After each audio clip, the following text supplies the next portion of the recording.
CM Revanth Reddy Kalwakurthy నియోజకవర్గానికి వరాలు ప్రకటించారు. కల్వకుర్తిలో 100 పడకల ఆసుపత్రిని నిర్మిస్తామని హామీ ఇచ్చారు.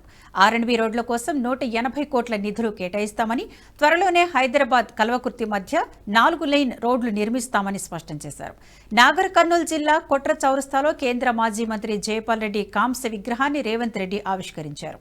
అనంతరం కల్వకుర్తిలో ఏర్పాటు చేసిన బహిరంగ సభలో మాట్లాడుతూ కాంగ్రెస్ అధిష్టానానికి ప్రత్యేక తెలంగాణ ప్రాధాన్యతను జైపాల్ రెడ్డి వివరించి ఒప్పించారని గుర్తు చేశారు. 2014లో ఆయనను సీఎం అభ్యర్థిగా ప్రకటించి ఉంటే రాష్ట్రంలో కాంగ్రెస్ అధికారంలోకి వచ్చి ఉండేదన్నారు. జూలై 31 లోపే 2వ విడత రుణమాఫీ పూర్తి చేస్తామని రేవంత్ రెడ్డి తెలిపారు. మరో 3 రోజుల్లో ముచ్చెర్లలో స్కిల్ యూనివర్సిటీకి శంకుస్థాపన చేస్తామని సీఎం వివరించారు. త్వరలో జరగనున్న పంచాయతీ ఎన్నికలను బీఆర్ఎస్ కు గుండుస్తున్నానే వస్తుందని జోసిన్ చెప్పారు. తాను చదువుకున్న తాండ్ర హైస్కూల్ అభివృద్ధికి 5 కోట్లు మంజూరు చేస్తున్నట్లు హామీ ఇచ్చారు. యువకులకు నిరుద్యోగ సమస్య ఉన్నది.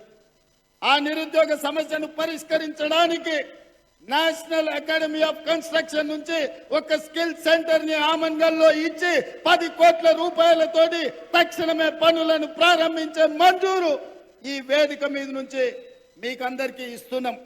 అదే విధంగా ఆమన్గల్లో డిగ్రీ కాలేజ్ బిల్డింగ్ లేదు, జూనియర్ కాలేజ్ బిల్డింగ్ లేదని మా శాసనసభ్యులు చెప్పిండ్రు.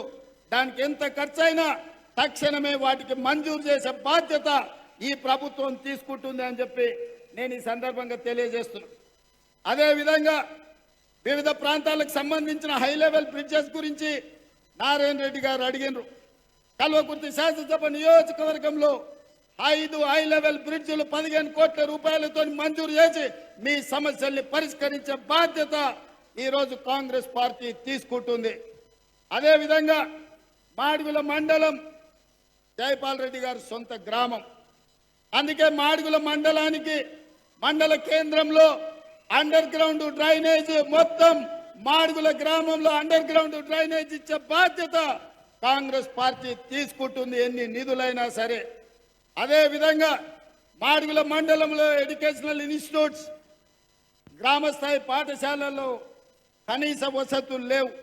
అందుకే మాడుగుల మండలంలో ఉన్న ప్రభుత్వ పాఠశాలలో కనీస వసతులను మెరుగుపరచడానికి ఒక్క మాడుగుల మండలానికి 10 కోట్ల రూపాయలను మంజూరు చేసి మాడుగుల్లో చదువుకునే పేదల పిల్లలకు ఖచ్చితంగా సహాయాన్ని అందించే బాధ్యత